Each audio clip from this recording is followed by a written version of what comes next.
Tady do tohle hodí tam mi ty lazaně a je používám někdy, dneska se nám slepily, jo. Takže jenom vám chci ukázat, že všechno se dá vlastně v rámci gastronomie využít, že mi to usnadňuje práci, takhle třeba si ji udělám, jo, že to usnadňuje práci potom, dělá vám to ty mozaiky.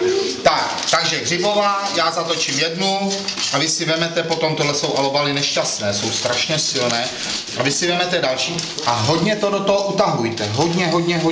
Takhle hodně, podívejte se, a takovýhle malý roládečky budeme mít k jedné straně, k druhé straně, zatočíme je pěkně a hodně si to jako stahujte tímhletím, hodně stahovat a málo té náplně, 2/3 se vám říkal, 1/3, takhle se to zatočí, hele, bonbon.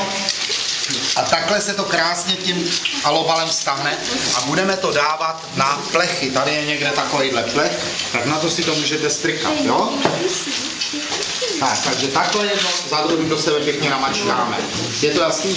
Tahle ta špenátová bude protočená tímhletím, takže zase si to vemu a promotám si to s tím špenátem. Takhle si to krásně promotám, aby to tam dělalo zase jinou mozaiku. Ten alobal je skutečně hodně tvrdý, takže takhle, vůbec nevadí.